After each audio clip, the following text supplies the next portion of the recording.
અને નરોડાની એક ગૌશાળાનો એક ચોંકાવી દેતો વિડીયો સામે આવ્યો હતો, જેમાં ગાયોની અત્યંત દયનીય સ્થિતિ સામે આવી હતી અને ઘણા બધા સવાલ ઉઠ્યા હતા. જોકે હજુ પણ સંચાલકો એ માનવા તૈયાર નથી. એમનું એવું કહેવું છે કે આ ખોટો વિડીયો છે, અમારી ગૌશાળાનો વિડીયો નથી, પરંતુ સંદેશ ન્યૂઝ આ ગૌશાળામાં પહોંચ્યું હતું અને આ ગૌશાળામાં ગાયોની કેટલી દયનીય સ્થિતિ છે, કેટલી બદતર હાલતમાં ગાયો રહી છે તે સામે આવ્યું. તરફ ગાયને રાષ્ટ્રીય પ્રાણી જાહેર કરવાની લડત કરવામાં આવી રહી છે, બીજી તરફ ગાયોને કેવી રીતે સાચવવામાં આવે છે તેવા તમારા હૃદય કંપાવી દે તેવા દ્રશ્ય સામે આવ્યા છે. અમદાવાદના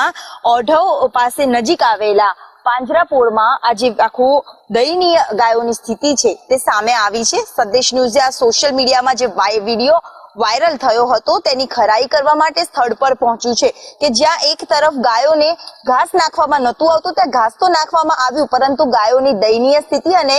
બીમાર હાલતમાં એ જ ગૌશાળામાં પડેલી હાલતમાં જોવા મળી રહી છે. અહીંયા બીજી તરફ જો દ્રશ્ય બતાવવા માંગુ તો અહીંયા પણ એક ગૌશાળા અહીંયા જે આવેલી હતી, પાંજરાપોળ જે ઊભું કરવામાં આવ્યું છે, ખાનગી આ ગૌશાળા કહેવામાં આવે છે, ત્યાં ગાયોનો ક્ષમતા કરતા પણ વધારે જમાવડો જોવા મળી રહ્યો છે અને ત્યાં એક ગાય મૃત હાલતમાં હોય તેવા દ્રશ્ય પણ સામે આવી રહ્યા